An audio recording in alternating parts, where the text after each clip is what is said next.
नमस्कार। मेरे इस YouTube चैनल अध्ययन में एक बार पुनः आप लोगों का स्वागत है। समकालीन दक्षिण एशिया में भाग 1 में हम लोगों ने पाकिस्तान, भूटान, बांग्लादेश इत्यादि देशों के बारे में पढ़ा था। आज हम समकालीन दक्षिण एशिया में श्रीलंका में जातीय संघर्ष और लोकतंत्र के संदर्भ में चर्चा करेंगे। श्रीलंका की आज़ादी 1948 से लेकर आज तक लोकतांत्रिक व्यवस्था से जुड़ी हुई है, लेकिन श्रीलंका का आज तक का यह सफर आसान नहीं रहा है। यदि श्रीलंका के 1948 के बाद से लेकर अब तक के इतिहास पर नजर डाली जाए तो श्रीलंका की प्राचीन लोकतांत्रिक छवि को सांप्रदायिक, वैचारिक, जातीय और धार्मिक हिंसा ने कलंकित किया है। श्रीलंका को एक कठिन चुनौती का सामना करना पड़ा है। 20वीं शताब्दी के 5वें दशक के मध्य में अगर MWRD भंडार नायके ने दुदले सेना नायकों को अपने पिता के बाद प्रधानमंत्री बनने पर नाराजगी नहीं जाहिर की होती तो श्रीलंका के सभ्य समाज के लोगों को, चाहे वह सिंहल हो या तमिल हो या फिर मुस्लिम, सत्ता प्राप्त करने की प्यास में सिर्फ सिंहली नीति को एक हथियार के रूप में इस्तेमाल करते हुए जातीय, सांप्रदायिक और भाषाई दुश्मनी के मार्ग पर कभी भी नहीं ढकेलते। जिस जातीय संघर्ष की कमान उन्होंने संभाली थी उसकी कीमत उन्हें अपनी जिंदगी देकर चुकानी पड़ी। आजादी के बाद से श्रीलंका की राजनीति में सिंहली समुदाय का प्रभाव व दबदबा रहा है। इस समुदाय के लोग भारत छोड़कर श्रीलंका में जा बसे, जो तमिल समुदाय के खिलाफ रहे। श्रीलंका में आजादी के पश्चात भी तमिलों का बसना जारी रहा, लेकिन तमिलों के साथ वो व्यवहार नहीं किया गया जो एक सभ्य देश के नागरिकों के साथ किया जाता है, जिसके कारण वहां उग्र तमिल राष्ट्रवाद का प्रादुर्भाव हुआ। 1983 से उग्र तमिल संगठन लिट्टे, जिसका पूरा नाम लिबरेशन टाइगर्स ऑफ तमिल इलम, ने श्रीलंका की सेना के साथ सशस्त्र संघर्ष छेड़ दिया और तमिलों के लिए एक अलग स्वतंत्र देश की मांग की। श्रीलंका का उत्तर पूर्वी हिस्सा, जो कि जाफना से जुड़ा हुआ था, वो प्रायः लिट्टे के ही नियंत्रण में रहा, परंतु धीरे धीरे श्रीलंका में इस संघर्ष में लिबरेशन टाइगर्स ऑफ तमिल इलम का पतन हुआ और पूरे श्रीलंका में आतंकवाद की समाप्ति हुई। वर्तमान समय में श्रीलंका में इस तरीके की कोई भी समस्या नहीं दिखाई देती है। यहाँ तक कि आज श्रीलंका एक लोकतांत्रिक देश के रूप में प्रगति के पथ पर अग्रसर है। इसी अध्याय में हम लोग भारत का पड़ोसी राष्ट्रों के साथ क्या संबंध रहा है, इसकी भी समीक्षा करेंगे। भारत और पड़ोसी देशों में सबसे महत्वपूर्ण संबंध भारत और पाकिस्तान को लेकर है। भारत और पाकिस्तान के बीच समान इतिहास और समान सांस्कृतिक विरासत रही है। फिर भी पाकिस्तान सरकार का दृष्टिकोण भारत के प्रति हमेशा से शत्रुतापूर्ण रहा है। दक्षिण एशिया में सबसे प्रमुख संघर्ष भारत और पाकिस्तान के बीच ही रहा है। इसके कई कारण हो सकते हैं, जिसमें प्रमुख रूप से दोनों देशों का इतिहास, कश्मीर के स्वामित्व का मुद्दा, पाकिस्तान की आतंकवाद को प्रश्रय देने की रणनीति, परमाणु हथियारों की होड़, पाकिस्तान में सैनिक शासन और लोकतंत्र की विफलता, भारत व पाकिस्तान के बीच नदी जल विवाद, पाकिस्तान के साथ युद्ध और 1971 में बांग्लादेश का उदय, सियाचिन ग्लेशियर पर नियंत्रण, दोनों देशों के बीच व्यापक रूप से हथियारों की होड़, कच्छ के रण में सर क्रीक की सीमा रेखा को लेकर विवाद, ऐसे मुद्दे हैं जो भारत और पाकिस्तान के बीच संबंधों को हमेशा से तनावपूर्ण रखे हुए हैं। जहां तक भारत पाकिस्तान संबंधों के सकारात्मक पक्ष की बात है, तो इसमें भी कई ऐसी स्थितियां आई हैं जब लगता था कि दोनों देशों के बीच सकारात्मक संबंध विकसित हो रहे हैं, लेकिन ये क्षणिक होकर ही रह गए। जैसे फरवरी 2005 में दोनों देशों ने श्रीनगर मुजफ्फराबाद बस सेवा के लिए सहमति दी। इसी साथ ही अमृतसर, लाहौर तथा धार्मिक स्थलों जैसे ननकाना साहब के लिए बस सेवा प्रारंभ करने पर भी सहमति हुई। साथ ही दोनों देशों ने खोखरा पार मुन्ना बाव रेल सेवा के लिए भी सहमति दिखाई। दक्षेश, जिसका एक सदस्य पाकिस्तान भी है, इसके माध्यम से दोनों देशों के बीच मुक्त व्यापार समझौते पर भी हस्ताक्षर किए गए। परंतु आतंकवाद को प्रश्रय देने के कारण भारत पाकिस्तान संबंध उस व्यापक रूप से विकसित नहीं हो सके जैसे कि अपेक्षा की जा रही थी। जहां तक भारत और पाकिस्तान के बीच संबंधों की बात है, तो आज दोनों ही देश एक दूसरे को संदेह की दृष्टि से देखते हैं। भारत पाकिस्तान संबंधों को सुधारने के कई प्रयास भी किए गए, लेकिन यह भी भारत पाक संबंधों में संदेह को मिटाने में कारगर नहीं हुए। इसी संदर्भ में भारत ने पाकिस्तान को 2011 में सबसे अनुकूल राष्ट्र अर्थात MFN मोस्ट फेवरेट नेशन का दर्जा देने का फैसला किया था। परंतु आतंकवादी हमलों ने भारत को इस बात पर मजबूर किया कि वह पाकिस्तान से मोस्ट फेवरेट नेशन का दर्जा वापस ले ले, और इसे भारत ने ले लिया। सीमा पार आतंकवाद, यह भी भारत पाकिस्तान संबंधों में एक बहुत बड़े तनाव का कारण रहा है।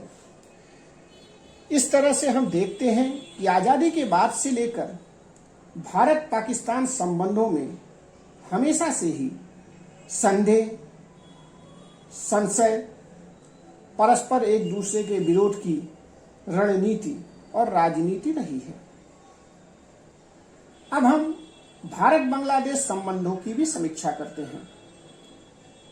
शेख मुजीबुर रहमान की 1975 में बांग्लादेश में हत्या कर दी गई। इसके बाद से भारत व बांग्लादेश के बीच मनमुटाव बढ़ता गया। दोनों देशों के बीच भी कई विषयों पर परस्पर असहमति व विवाद रहे हैं। बांग्लादेश को भारत से कई शिकायतें रही हैं, जैसे फरक्का विवाद, जो कि गंगा नदी जल विवाद से संबंधित है। इसी तरह सीमा विवाद, न्यू मूर द्वीप विवाद इत्यादि ऐसे मुद्दे हैं जो कि कहीं न कहीं भारत बांग्लादेश संबंधों को प्रभावित कर रहे हैं।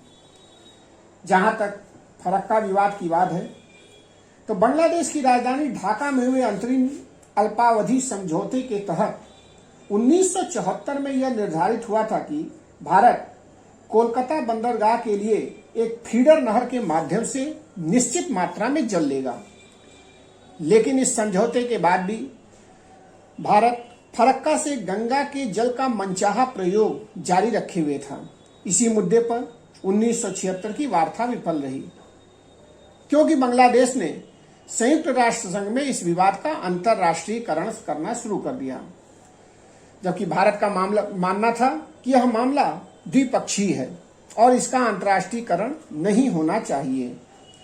इसी तरीके से सीमा पर बाड़ लगाने का भारतीय प्रयास 1975 के भू सीमा निर्देशों के विपरीत गया। बांग्लादेश का कहना था कि भारत को सीमा पर बाड़ नहीं लगानी चाहिए। यहां तक कि भारत का बांग्लादेश पर यह आरोप था कि बांग्लादेश राइफल्स बांग्लादेशियों को भारत के क्षेत्र में अवैध रूप से घुसपैठ करा रहा है। भारत बांग्लादेश के बीच में अवैध बांग्लादेशियों का मामला भी एक बहुत बड़ा मुद्दा है। भारत बांग्लादेश के बीच की 4095 लंबी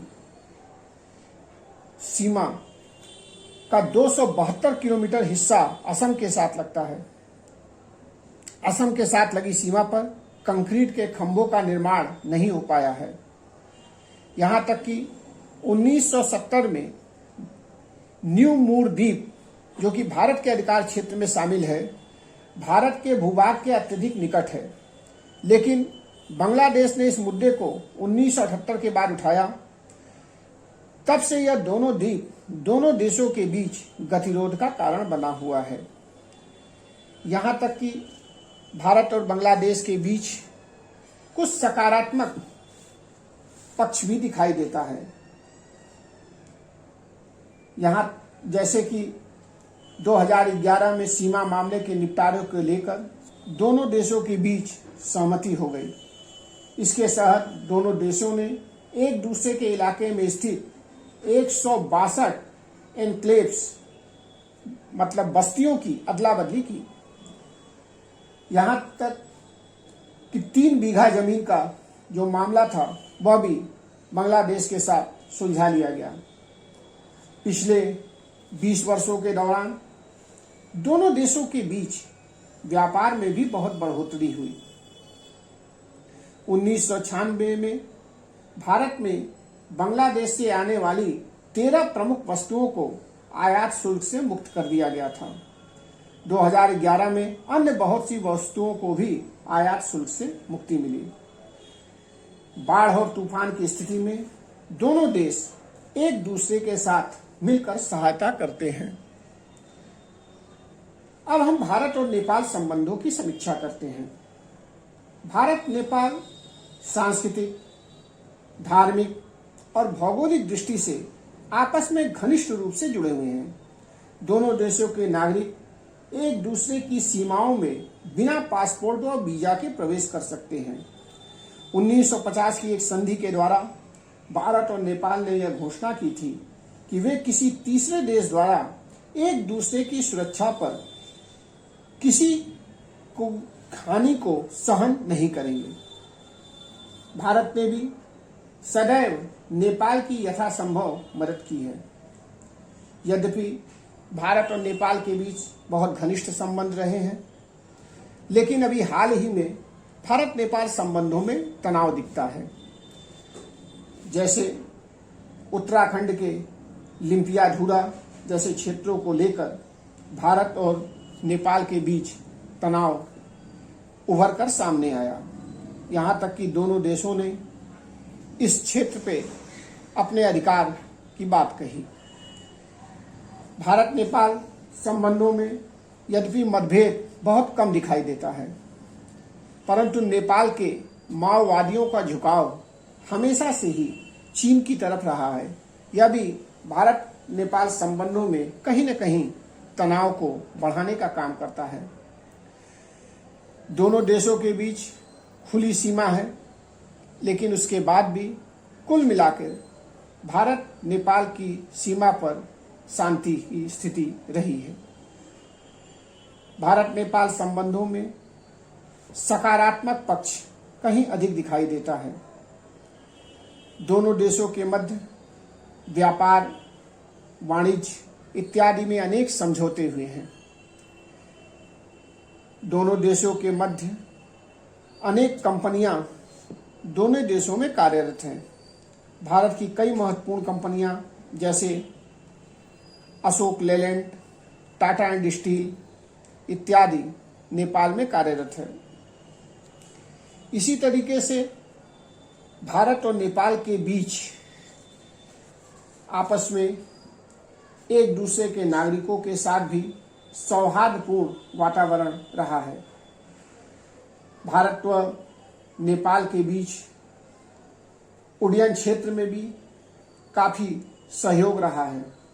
इस तरह से हम देखते हैं कि भारत और नेपाल के बीच संबंध प्रायः सौहार्द एवं शांतिपूर्ण रहे हैं। जहाँ तक भारत श्रीलंका संबंधों की समीक्षा की बात है, तो भारत श्रीलंका के आर्थिक राजनीतिक संबंधों में अधिक निकटता रही है। दोनों देशों के बीच प्राचीन काल से ही मधुर संबंध रहे हैं। दिसंबर 2004 में सुनामी की तबाही के बाद भारत वो पहला देश था जो कि श्रीलंका की मदद के लिए पहुंचा था। जुलाई 2006 में भारत ने लेबनान में जो संकट हुआ था वहां से 340 श्रीलंकाइयों को बाहर निकाला था। श्रीलंका की राज व्यवस्था में भारत का योगदान काफी प्रमुख रूप से रहा है। श्रीलंका ने भी भारत के संयुक्त राष्ट्र सुरक्षा परिषद में स्थायी सदस्यता के दावे का हमेशा समर्थन किया है। मार्च 2000 में दोनों देशों के बीच मुक्त व्यापार समझौता लागू हो चुका है, जिसके कारण दोनों पक्षों के द्विपक्षीय व्यापार में बढ़ोतरी हुई है। श्रीलंका के आयात का भारत एक प्रमुख स्रोत है। यहां तक कि भारत श्रीलंकाई निर्यात का तीसरा बड़ा क्षेत्र है और भारत श्रीलंका में निवेश करने वाला चौथा सबसे बड़ा देश है। भारत और श्रीलंका ने शांति प्रक्रिया का समर्थन भी किया है, जिसके माध्यम से जनजातीय तमिल समस्या का समाधान किए जाने का प्रयास किया गया। इसके अतिरिक्त भारत ने श्रीलंका को रक्षा के संबंध में भी काफी मदद की है। श्रीलंकाई सशस्त्र सेनाओं की 53% ट्रेनिंग भारत में ही होती है। भारत और श्रीलंका संबंधों में सकारात्मक पक्ष के अलावा कुछ नकारात्मक पक्ष भी दिखाई देते हैं। तमिल आतंकवाद को लेकर भारत और श्रीलंका के बीच संबंध काफी तनावपूर्ण हो गए थे। तमिल आतंकवादियों के द्वारा भारत के पूर्व प्रधानमंत्री राजीव गांधी की भी हत्या कर दी गई थी। इसी तरीके से श्रीलंका के हम्बनटोटा बंदरगाह का विकास चीन के द्वारा करने से भी भारत नाराज है। दोनों देशों के मछुआरों का एक दूसरे की सीमा में प्रवेश कर जाना भी दोनों देशों के संबंधों में तनाव पैदा कर देता है। श्रीलंका में सेतु समुद्रम नौ परिवहन नगर परियोजना के कारण भी तनाव पैदा हुआ है। इस संबंध में श्रीलंका के विचार को ध्यान में रखते हुए दोनों देशों ने यह स्वीकार किया कि इस परियोजना में श्रीलंका पर पड़ने वाले पर्यावरणीय प्रभाव के संबंध में विशेषज्ञ स्तरीय विचारों का आदान प्रदान किया जाएगा। भारत और श्रीलंका के मध्य श्रीलंका का जातीय संघर्ष भी एक बाधा है, जो कहीं न कहीं भारत व श्रीलंका के संबंधों को प्रभावित करता है। अब हम भारत भूटान संबंधों की समीक्षा करते हैं। भारत व भूटान के मध्य व्यापक एवं गहरे संबंध रहे हैं। भूटान भारत की उत्तरी सीमा पर पूर्वी हिमालय में स्थित एक छोटा सा देश है। भूटान के उत्तर में चीन और शेष सभी दिशाओं में भारत है। दोनों देशों के बीच प्रारंभ से ही मधुर एवं सौहार्दपूर्ण संबंध रहे हैं। दोनों देशों के संबंधों को हम कुछ चीजों के आधार पर प्रकट करने का प्रयास करते हैं। जैसे भारत भूटान को उसके विकास के लिए भारी मात्रा में आर्थिक सहायता उपलब्ध कराता है। भारत ने 5वीं पंचवर्षीय योजना में भूटान को 10,500 मिलियन रुपए की सहायता देने का लक्ष्य रखा था। जल संसाधन के क्षेत्र में भारत व भूटान दोनों एक दूसरे का सहयोग करते हैं। भारत का केंद्रीय जल आयोग भूटान में अनेक परियोजनाओं को चला रहा है। भूटान सरकार द्वारा भारत विरोधी संगठनों जैसे उल्फा और गुरिल्लों के विरुद्ध कार्रवाई करके वहां से उन्हें हटा दिया गया है। भूटान के इस कदम से भारत सरकार बहुत खुश है। अंतर्राष्ट्रीय मामलों में भूटान ने हमेशा भारतीय पक्ष का समर्थन किया है। भारत ने 1971 में भूटान की संयुक्त राष्ट्र संघ में उम्मीदवारी को प्रायोजित किया था। भारत व भूटान के बीच पारस्परिक रूप से संबंध सौहार्दपूर्ण व गर्मजोशी से भरे रहे हैं। बौद्ध धर्म का जन्म भारत में हुआ, लेकिन भूटान की ज्यादातर जनसंख्या बौद्ध धर्म को मानती है। दोनों देशों के बीच 1949 में मित्रता एवं सहयोग की एक संधि पर हस्ताक्षर किए गए थे। इस संधि में हाल ही में कुछ परिवर्तन किए गए हैं, जिसके कारण भूटान की रक्षा नीति व विदेश नीति के संबंध में निर्भरता कुछ कम हुई है। भूटान में आधारभूत संरचना के विकास में भारत सक्रिय रूप से भागीदार रहा है। सीमा सड़क संगठन द्वारा 1961 में शुरू की गई दंतक परियोजना का मुख्यालय थिम्पू के निकट है। यह निर्माण परियोजनाओं जैसे सड़क, विद्युत स्टेशन इत्यादि में संलग्न है। भूटान की अर्थव्यवस्था भारत की अर्थव्यवस्था के साथ पूर्ण रूप से जुड़ी हुई है। भारत भूटान का सबसे बड़ा व्यापारिक भागीदार है। यहाँ तक कि भूटान में बिजली उत्पादन के लिए 3 बड़ी परियोजनाओं का शुभारंभ हुआ। विद्युत विकास क्षेत्र में दोनों देश पूरे सहयोग से काम कर रहे हैं। सामरिक दृष्टि से भी भारत के लिए भूटान का बड़ा महत्व है। भूटान की सीमाएं सिक्किम, अरुणाचल प्रदेश, पश्चिमी बंगाल और असम से जुड़ी हैं। इनमें से कई प्रदेश उग्रवादी गतिविधियों की गिरफ्त में हैं। ये उग्रवादी प्रायः भूटान में शरण लेते थे, परंतु दिसंबर 2003 में भूटानी सेना ने उग्रवादियों के अधिकांश शिविर को नष्ट कर दिया। दोनों देशों के बीच स्वास्थ्य, शिक्षा, उद्योग और तकनीकी विकास के लिए भी व्यापक रूप से सहयोग शुरू हुआ है। भारत भूटान संबंधों के नकारात्मक पक्ष को भी देखना होगा। भूटान की अर्थव्यवस्था पूरी तरह भारत पर निर्भर है। उदारीकरण और वैश्वीकरण के दौर में भारतीय अर्थव्यवस्था में होने वाले परिवर्तनों का असर भूटान पर भी पड़ता है। भूटान के लिए चीनी खतरे का भी अनुमान लगाया जाता है। हाल ही में डोकलाम विवाद में भूटान के कारण भारत चीन संबंधों में भी तनाव रहा है। यहाँ तक कि चीन ने भारत पर दबाव बनाने के लिए भूटान का भी प्रयोग किया है।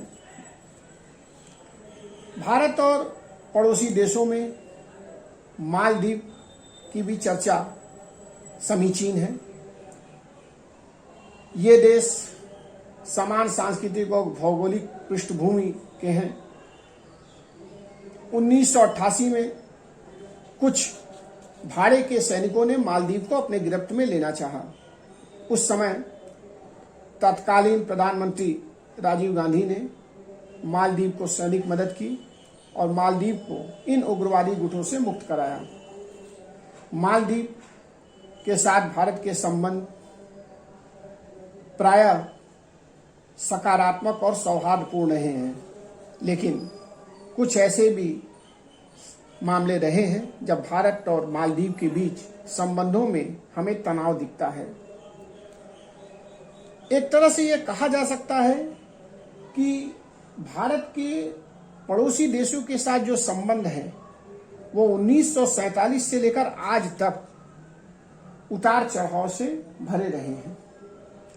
कभी ये संबंध बहुत उदार और सकारात्मक दिशा में जाते हुए दिखाई देते हैं और कभी लगता है कि ये संबंध अत्यधिक तनावपूर्ण स्थिति में है। लेकिन कुल मिलाकर हम यह अंत में कह सकते हैं कि दक्षिण एशिया के सभी देशों में पाकिस्तान को छोड़कर भारत के साथ प्रायः संबंध सौहार्दपूर्ण ही रहे हैं। पाकिस्तान के साथ भारत के संबंधों को व्यापक रूप से देखने की जरूरत है। इस तरह ये कहा जा सकता है कि भारत और पड़ोसी देशों में प्रायः भारत के सभी पड़ोसियों के साथ संबंध अधिकांश समय तक शांतिपूर्ण रहे हैं। पाकिस्तान इस संदर्भ में अपवाद रहा है। धन्यवाद।